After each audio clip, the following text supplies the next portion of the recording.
Hello বন্ধুরা, কেমন আছো তোমরা সবাই? আশা করি অনেক অনেক ভালোই আছো। আর তোমাদের ভালোবাসায় আমিও অনেক ভালো আছি, কারণ তোমরা আমাকে যে পরিমাণে ভালোবাসা দিয়েছ এবং সাপোর্ট দিয়েছ তা আমি কোনোদিন ভুলতে পারবো না।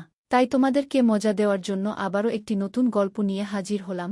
গল্পটি শোনার মতো, আশা করি তোমাদের দাঁড়িয়ে যাবে এবং তোমরা হাতের কাজ করতে সবাই হেডফোন নিয়ে বসে যাও। আমার নাম রূপালী, বয়স 19 বছর। আমার বিয়ের মাত্র 4 মাসের মধ্যেই আমার স্বামী মারা যায়। আমার স্বামী মারা যাওয়ার 6 মাস পর আমার বাবা মা আমাকে নিতে আসেন, কিন্তু আমি তাদের সাথে যাইনি, কারণ আমি তাদের উপর বোঝা হতে চাইনি। আমাদের বাড়ির অবস্থা ভালো ছিল না, বাবা আমাকে অনেক কষ্টে বিয়ে দিয়েছিলেন। আমার শ্বশুর বাড়ি বেশ ধনী। আমার শাশুড়ির 2 ছেলে 1 মেয়ে। আমার স্বামীর থেকে তার ভাই 2 বছরের ছোট। স্বামীর মৃত্যুর পর আমি চেয়েছিলাম আমার শাশুড়ি আমার দেওরের সাথে আমার বিয়ে দিয়ে দিক। তাই তার মন জয় করার জন্য বাড়ির সব কাজ করতাম এবং রাতে ঘুমানোর আগে শাশুড়ির পা টিপে দিতাম। যতটা সম্ভব শাশুড়ির সেবা করতাম। তাকে কখনো আমার উপর বিরক্ত হবার সুযোগ দেইনি, কারণ আমি চাইতাম তিনি আর একবার আমাকে তার পুত্রবধূ বানিয়ে নিক। একটা ননদ ছিল যে বিবাহিত এবং সে খুব কম এ বাড়িতে আসত, কেননা আমার শাশুড়ি তার বিয়ে খুব ধনী পরিবারে দিয়েছিলেন, তাই সে বেশিরভাগই সময় তার শ্বশুর বাড়িতেই থাকত এবং সে সুখী জীবন কাটাচ্ছিল তার শ্বশুর বাড়িতে। কিন্তু যখনই আমার ননদ আসত, আমি তার খুব যত্ন করতাম, তার পছন্দের সব খাবার রান্না করতাম এবং তার বাচ্চাদেরও খুব আদর করতাম। এতে আমার শাশুড়ি খুব খুশি হতেন। বিয়ের প্রথম দিন থেকেই আমি তার সাথেও খুব ভালো ব্যবহার করেছি এবং তিনি খুশি হয়ে আমাকে অনেক আশীর্বাদ করতেন আর বলতেন, আমি ভগবানের কাছে প্রার্থনা করি আমার দ্বিতীয় পুত্রবধূও যেন তোমার মতো হয়। আর আমাকে বলতেন যে তুমি আমার কাছে আমার মেয়ের মতো, তুমি যেভাবে আমার সেবা করো, নিজের মেয়েও তার মায়ের এমন সেবা করতে পারে না। আমি আমার শাশুড়ির মন যেভাবেই হোক জয় করতে চাইতাম।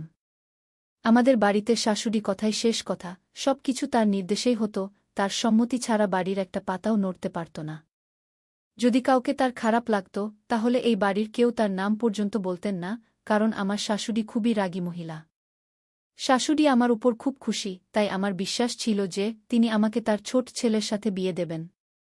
আমার দেওর আমেরিকায় ডাক্তারি পড়ছে, তার ফিরে আসার আর মাত্র 3 মাস বাকি। এবং আমি মনে মনে খুশি ছিলাম যে আবার এই বাড়িটা আমার হবে, আর আমি এই বাড়ির মালকিন হব, কারণ আমি সারা জীবন দারিদ্র্যের মধ্যে কাটিয়েছি আর এখানে এসে জানতে পেরেছি যে জীবনের সুখ কী জিনিস, তাই আমি এই বিলাসিতা হারাতে চাই না। আমার শ্বশুর বাড়ি খুব ধনী, তাদের অনেক জমিজমা আছে, যা তারা তাদের বাপদাদাদের কাছ থেকে বংশ পরম্পরায় পেয়েছেন। এরা বংশ পরম্পরায় ধনী আর আমার দেওরও দেখতে হ্যান্ডসাম এবং স্মার্ট। আমি যদি বাবার বাড়িতে চলেও যেতাম, তাহলে সারা জীবন কিভাবে একা কাটাতাম? কে তার গরিব এবং বিধবা মেয়েকে বিয়ে করবে? তাই আমি যথাসাধ্য চেষ্টা করেছি যে আমার শাশুড়ি যেন তার ছোট ছেলের সাথে আমার বিয়ে দেন। আমারও কি ভাগ্য, যখন আমার বিয়ে হয় তখন আমি খুব খুশি ছিলাম যে আমার বিয়ে একটা বড়লোক বাড়িতে হচ্ছে। এতদিন আমি অভাবের মধ্যে মানুষ হয়েছি। এখন আর অভাবের মধ্যে জীবন কাটাতে হবে না, কিন্তু ভগবান আমার এই সুখ ও মাসের মধ্যেই কেড়ে নিলেন, ও মাসের মধ্যেই আমি বিধবা হয়ে গেলাম। এখন আমি আমার দেওরের সাথে বিয়ে হয়ে এই বাড়িতেই আরামের থাকতে চাইতাম। শাশুড়ির মতো পুরো বাড়িতে কর্তৃত্ব নিজের হাতে চাইতাম। আমি জানতাম এটা একমাত্র সম্ভব আমার দেওর আমাকে বিয়ে করলে, কারণ আমার শাশুড়ি এই ছেলের খুব বাধ্য ছিলেন। তিনি প্রতিটি বিষয়ে তার ছোট ছেলের সাথে পরামর্শ করে করতেন। আমার স্বামী ছোটবেলা থেকেই অসুস্থ ছিল, ছোটবেলার এই দুর্বলতা তার শরীরে যৌবন পর্যন্ত থেকে যায়। সে দেখতে রোগা পাতলা এবং কালো, তাই তো আমার মতো গরিব মেয়ের বিয়ে এত ধনী পরিবারে হয়েছে। তবুও আমি আমার স্বামীর সাথে সুখী জীবনযাপন করতে চাইতাম, কিন্তু আমার স্বামী আমাকে সাথ দেয়নি, তিনি আমাকে ছেড়ে চিরদিনের মতো চলে গেলেন। যদিও আমরা গরিব, কিন্তু আমার বাবা যদি জানতেন যে আমার স্বামীর এমন রোগ আছে যে সে ছোটবেলা থেকেই অসুস্থ, তাহলে আমার বাবা কখনই তার মেয়েকে এই বাড়িতে বিয়ে দিতেন না। আমার বাবা এই কথাটি জানতেন না, তাই আমার শাশুড়ি যখন আমার বাবাকে আমার সম্বন্ধের কথা বলেছিলেন, তখন আমার বাবা রাজি হয়ে যান। আর এইভাবে আমি এই বাড়িতে আসি। কেবলমাত্র 3 মাস সুখে ছিলাম, তারপরে হঠাৎ আমার স্বামীর শরীর খারাপ হল। আমার শাশুড়ি আমার স্বামীর চিকিৎসার জন্য টাকা জলের মতো ঢেলেছেন, এমনকি চিকিৎসার জন্য তাকে অন্য দেশে পাঠাতে চেয়েছিলেন, কিন্তু তার কাছে সময় খুব বেশি ছিল না। কিছুদিনের মধ্যেই তিনি মারা যান। স্বামীর মৃত্যুর পর আমি 1 বছর ধরে শ্বশুর শাশুড়ি এবং ননদের সেবা করছি। কিন্তু সেদিন আমার খুব খারাপ লাগল, যেদিন আমার শাশুড়ি বললেন যে আমি আমার ছোট ছেলের জন্য মেয়ে খুঁজছি, যাতে তাকে বিয়ে দিতে পারি। মনে মনে ভাবলাম, যদি তাদের সামনে দিনরাত দাসীর কাজ করি, যদি তাদের সেবা যত্ন ঠিকমতো করতে থাকি, তাহলে হয়তো আমার শাশুড়ি খুশি হয়ে আমাকে তার ছোট ছেলের বউ বানাবেন।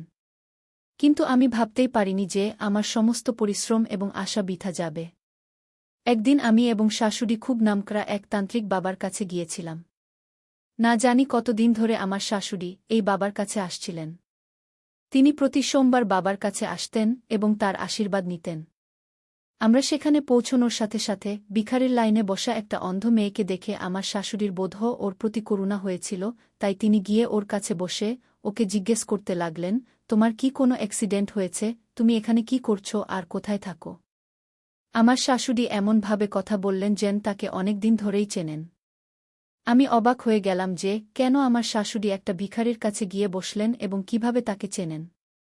আমার শাশুড়ি তার কাছে ক্ষমা চাইছিলেন আর বলছিলেন, মা, আমাকে ক্ষমা করে দাও, আমার সাথে আমার বাড়িতে চলে। অন্ধ মেয়েটিকে খুব রাগী দেখাচ্ছিল। সে আমার শাশুড়িকে বলতে লাগল, আমি কখনোই আপনার সাথে যাব না, আমার যা হয়েছে তা আপনার জন্যই হয়েছে। সেই জন্যই আমি আপনাকে কখনই ক্ষমা করতে পারব না। আমার শাশুড়ি কাঁদতে কাঁদতে তার কাছে ক্ষমা চাইছিলেন এবং তাকে বলছিলেন যে তুমি যেমনটি চাইতে এখন ঠিক তেমনটি হবে। তোমার মনের যা কিছু ইচ্ছা তা পূরণ হবে, তুমি শুধু আমার সাথে চলো। আমার শাশুড়ি অন্ধ ভিখারিকে বাড়িতে নিয়ে এসেছেন। আমি যখন শাশুড়িকে জিজ্ঞেস করলাম, মা, কেন একে বাড়িতে নিয়ে এসেছেন আর এই মেয়েটিকে? তখন আমার শাশুড়ি আমাকে শুধু বললেন যে আমি ওকে আমার ছোট ছেলের সাথে বিয়ে দেব। শাশুড়ির কথা শুনে আমার পায়ের তলায় মাটি সরে গেল, কারণ আমি যত স্বপ্ন দেখেছি সব ভেঙে চুরমার হয়ে যেতে দেখতে পাচ্ছি। শাশুড়ির কথায় খুব অবাক হলাম যে তিনি কিভাবে একটা অন্ধ ভিখারির বিয়ে তার ডাক্তার ছেলের সাথে দিতে পারেন। আমার মনে হচ্ছিল যে আমার দেওর একে দেখার সাথে সাথে না করে দেবে, কারণ সে আমেরিকায় পড়াশোনা করছে, তার চয়েসও খুব হাইফাই হবে। সে কিভাবে একটা অন্ধ ভিখারিকে বিয়ে করবে? আমি তো শাশুড়ির ভাবনা চিন্তা দেখেই অবাক হলাম। কয়েকদিনের মধ্যেই দেওর ফিরে এলো আর শাশুড়ি বিয়ের প্রস্তুতি নিতে শুরু করলেন। সেই অন্ধ মেয়েটি এখন এবাড়িতেই বাড়িতে থাকে, শাশুড়ি তাকে থাকতে আলাদা ঘর দিয়েছেন। সে আমাদের সাথে খুব কমই কথা বলে, বেশিরভাগই সময় ঘরেই থাকত। শাশুড়ি তার ঘরে খাবার দিয়ে আসতেন। শাশুড়ি দেওরকে বিয়ের কথা জানালে দেওর আনন্দের সাথে বিয়েতে রাজি হয়ে গেল। আমি অবাক হয়ে গেলাম যে রোহিত কিভাবে বিয়ের জন্য রাজি হতে পারে। ও কিভাবে একটা অন্ধ ভিখারিকে পছন্দ করল? তারপরে আবার ভাবলাম, আমার শাশুড়ি হয়তো রোহিতকে বলেনি যে সে তার জন্য যে মেয়ে ঠিক করেছে সে অন্ধ। আমি চেষ্টা করছিলাম কোনোভাবে দেওরকে এই কথাটা জানাতে। একদিন সুযোগ পেয়ে রোহিতকে উস্কে দেওয়ার চেষ্টা করলাম। রোহিত, তোমার মা তোমাকে একটা অন্ধ ভিখারির সাথে বিয়ে দিতে চায়। আমার কথা শুনে রোহিত আমার দিকে অবাক চোখে তাকিয়ে বলল, বৌদি, চিন্তা করো না, মায়ের উপর আমার পূর্ণ বিশ্বাস আছে, তিনি আমার সাথে খারাপ কিছু করবেন না। আমি মাথা নিচু করে চুপ হয়ে গেলাম। বিয়ের সময় দেওর মেয়েটিকে দেখেই এমন খুশি হল যেন সে এত খুশি আগে কখনো পায়নি। তার খুশি দেখে অবাক হয়ে গেলাম যে দেওর এত খুশি কেন? একটি অন্ধ মেয়ে তার বউ হতে যাচ্ছে, তারপরও সে এত খুশি। আমার অবাক হওয়ার পালা কিছুতেই কমছিল না, আমি কিছু বুঝতেই পারছি না কি হচ্ছে। দেওরের বিয়ে সেই অন্ধ মেয়ের সাথে হয়ে গেল আর আমার চোখের সামনে দিয়ে সে তার স্ত্রীর হাত ধরে ঘরে চলে গেল। এখন পর্যন্ত আমার দেখা সব স্বপ্ন ভেঙে চুরমার হয়ে গেল। শাশুড়ি আমাকে নির্দেশ দিয়েছিলেন যে এখন থেকে তোমার দেওর আর জায়ের সমস্ত দায়িত্ব তোমাকেই নিতে হবে, কারণ তোমার যা অন্ধ, তাই তার খাওয়া দাওয়া থেকে তার সব দায়িত্ব তোমার উপরে দিলাম। আমার এই কথাটা একদমই পছন্দ হয়নি যে প্রথমে তো শাশুড়ির সেবা করতাম, এখন শাশুড়ি আবার জায়ের কাজের দায়িত্ব আমার কাঁধে তুলে দিয়েছেন। আমি সাহস করে শাশুড়ির সাথে কথা বলার সিদ্ধান্ত নিলাম এবং তার রুমে গেলাম। আমি তাকে জিজ্ঞেস করলাম, তিনি আমাকে নিয়ে কি ভাবছেন আর কতদিন আমাকে এভাবে তাদের বাড়ির কাজের মেয়ে বানিয়ে রাখবেন? প্রথমে তো শুধু আপনি ছিলেন, এখন তো আপনি একটি অন্ধ মেয়েকে আমার মাথায় উপর চাপিয়ে দিয়েছেন। আপনি আমার স্বামীর মা, তাই আমি মনে প্রাণে আপনার সেবা করতাম। কিন্তু আমি সেই অন্ধ ভিখারির চাকরানী হতে পারব না। শাশুড়ি আমাকে বললেন, এখানে এসে আমার কাছে বসো, আমি তোমাকে বলছি মেয়েটি কে। এখন আমার শাশুড়িকেও মোটেও পছন্দ হচ্ছিল না। আমার মন চাইছে না তার কাছে যাই, মনে হচ্ছিল এই মুহূর্তে এই বাড়ি ছেড়ে কোথাও চলে যাই। কারণ আমার সমস্ত উদ্দেশ্য ব্যর্থ হয়েছে, এখন আর তাদের কথা শুনে আমার কি লাভ? কিন্তু বাধ্য হয়ে তার কাছে গিয়ে বসলাম। শাশুড়ি বলতে শুরু করলেন, সেই সময় রোহিত আমেরিকায় যায়নি, আর এই মেয়েটির নাম জ্যোতি আমাদের এলাকায় থাকত। রোহিত এবং জ্যোতি একে অপরকে ভালোবাসত। রোহিত আমাকে অনেকবার বলেছিল তার সম্বন্ধ নিয়ে জ্যোতিদের বাড়িতে যেতে, কিন্তু ওরা আমাদের চেয়ে গরিব, আর আমি রোহিতের বিয়ে খুব ধনী পরিবারে দিতে চাইতাম। রোহিত আমাকে অনেকবার বলেছে যে ভোলাবাসার কাছে টাকার কোনো মূল্য নেই, কিন্তু আমি বুঝতে পারিনি। আমি মেয়েটির বাড়িতে গিয়ে তাদের বলেছিলাম, তোমার মেয়েকে বলে আমার ছেলের থেকে দূরে থাকতে। আমি জানি তোমাদের নজর আমার ধন সম্পদের দিকে। সেই জন্যই তোমরা তোমাদের মেয়েকে দিয়ে আমার ছেলেকে ফাঁদে ফেলেছ, কিন্তু তোমরা যা চাও তা মোটেও হবে না, আমি কিছুতেই এটা হতে দেব না। জ্যোতির মা কাঁদতে কাঁদতে আমাকে বলছিল যে আমরা আমাদের মেয়েকে এরকম কিছুই বলিনি। আমরা গরিব, কিন্তু আমাদেরও মানসম্মান আছে। আপনি এখানে এসে এরকম নাটক করলে আমাদের মানসম্মান ধুলো মিশে যাবে। ভগবানের দোহাই, দয়া করে এখান থেকে চলে যান। সেই মহিলা আমাকে বলেছিলেন, আজকের পর আমি আমার মেয়েকে আপনার ছেলের সাথে মেলামেশা করতে দেব না। আপনি নিশ্চিত হয়ে বাড়ি যান। আমি যখন তাদের বাড়িতে গিয়ে তাদের কথা শোনাচ্ছিলাম, তখন বাইরে অনেক লোক জড়ো হয়। আশেপাশের সবাই এই তামাশার কথা জানতে পেরে যায়। গরিব মেয়েটির মা লজ্জায় কাঁদছিলেন। আমি বাড়িতে ফিরে আসার পর রোহিত আমার সাথে মোটেও কথা বলছিল না। আমি তাকে খাবার খেতে ডাকলাম, কিন্তু সে খাবার খেতে চাইল না। রোহিতের এই অবস্থা আমি সহ্য করতে পারছিলাম না, কারণ আগে কখনো এমন হয়নি যে রোহিত আমার সাথে কথা বলেনি এবং আমার কোনো প্রশ্নের উত্তর দেয়নি। রোহিত খুব বাধ্য ছেলে ছিল, আমার একবার ডাকাতেই ছুটে আসত। আর এখন এসব হচ্ছে কারণ মেয়েটি তাকে ফোন করে সব বলে দিয়েছে যে আমি তাদের বাড়িতে গিয়ে পুরো পাড়ার সামনে তার বাবা মাকে অপমান করেছি। পরের দিন সকালে রোহিত যখন বাইরে যাচ্ছিল, আমি জিজ্ঞাসা করলাম, কোথায় যাচ্ছ? সে আমাকে বলল যে জ্যোতির সাথে দেখা করতে। আমি তাকে অনেক নিষেধ করলাম, তাকে বললাম যে আমি তাকে কখনো ওই গরিব বাড়ির মেয়ের সাথে বিয়ে দেব না। ওদের নজর শুধু আমাদের ধনসম্পদের দিকে, যা তুমি দেখতে পাচ্ছ না। আমার এসব কথা শুনেও রোহিত বাইরে চলে গেল, সে আমার কথার কোনো উত্তর দিল না।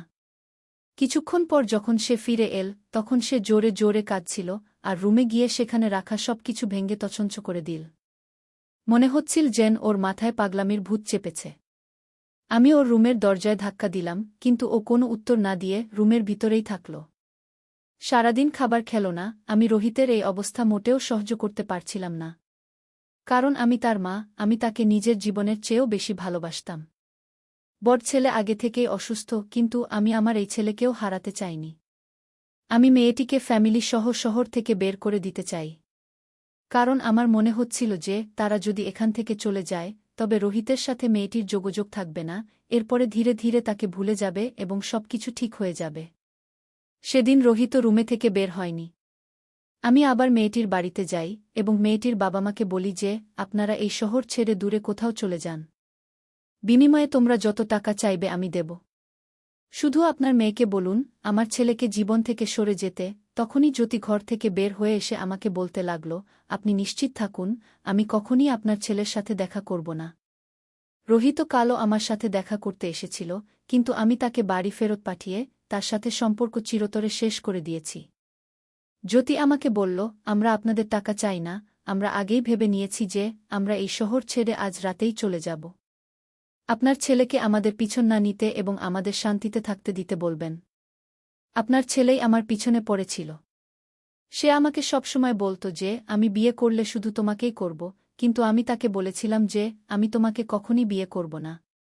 কারণ আমি জানতাম যে এমন কিছু হবে, কারণ আপনাদের চোখে টাকা আর টাকার জোরে ক্ষমতা এবং খ্যাতি আপনাদের প্রিয়। আপনার ছেলে কিসে সুখী হবে তাতে আপনার কিছুই যায় আসে না। আমি যতই রোহিতের থেকে দূরে থাকতাম, রোহিত ততই আমার কাছে আসার চেষ্টা করত, আর তারপরে আমিও একই ভুল করলাম যে আমিও ধীরে ধীরে তার প্রেমে পড়তে শুরু করলাম। রোহিত আমাকে বলত যে তুমি চিন্তা করো না, মা আমাকে খুব ভালোবাসেন এবং অবশ্যই আমার সুখের জন্য মেনে নেবেন। আমি দুঃখিত যে রোহিতের ধারণা এত বড় ভুল যে তার মা তার সুখের জন্য সবকিছু মেনে নেবেন।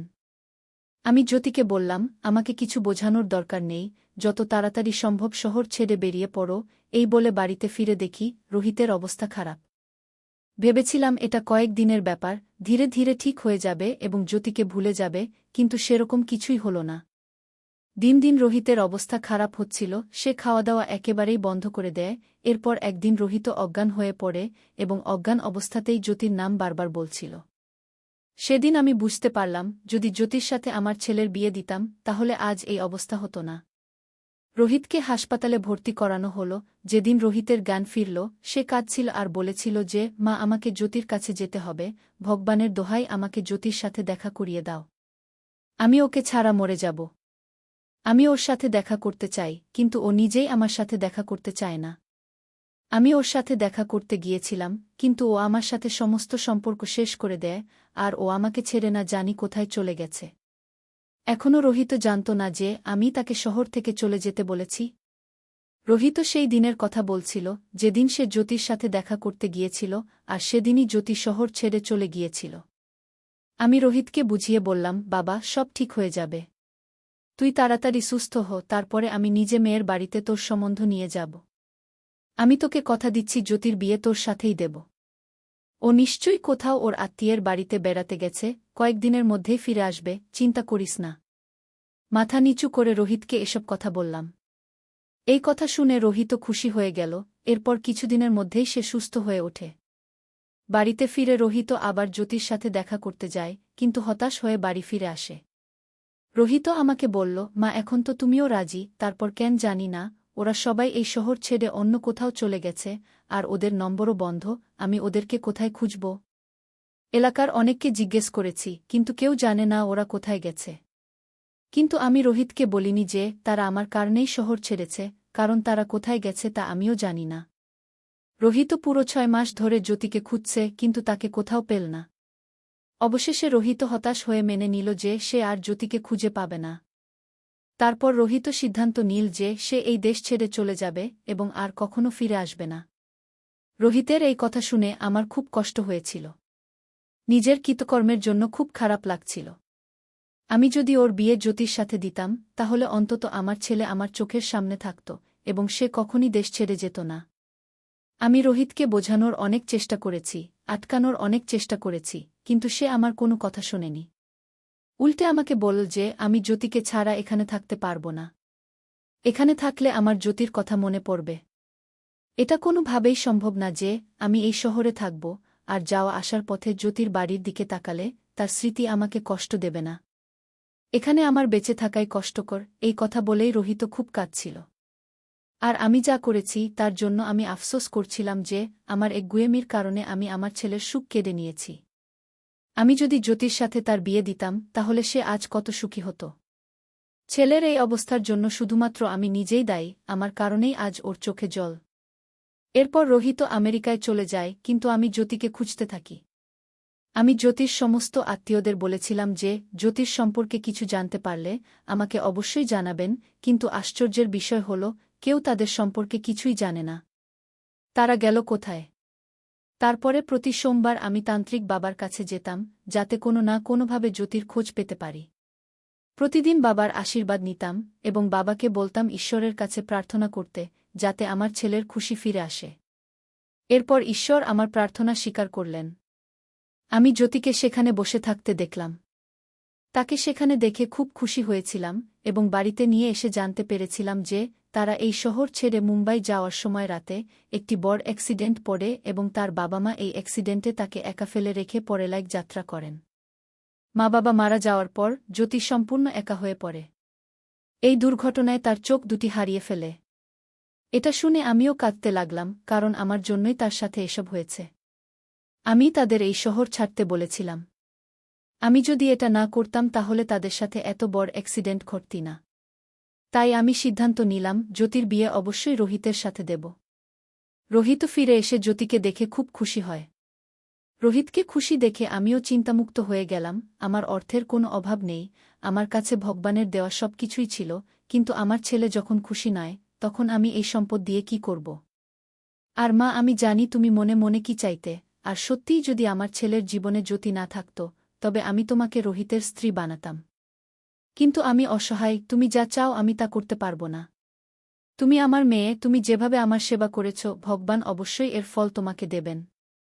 এখন তুমি যদি বিয়ে করতে চাও, তাহলে আমাকে বলো, তোমার জন্য ভালো সম্বন্ধ দেখে আমি তোমাকে উচ্চ পরিবারে বিয়ে দেব, কিন্তু রোহিতের সুখ শুধু জ্যোতিকে নিয়েই। সে তোমাকে নিয়ে কখনো সুখী হতে পারবে না। শাশুড়ি আমাকে আরও বললেন, আমার যত ধনসম্পদ আছে তার অর্ধেক আমি তোমার নামে করে দেব, বাকি অর্ধেক রোহিতের।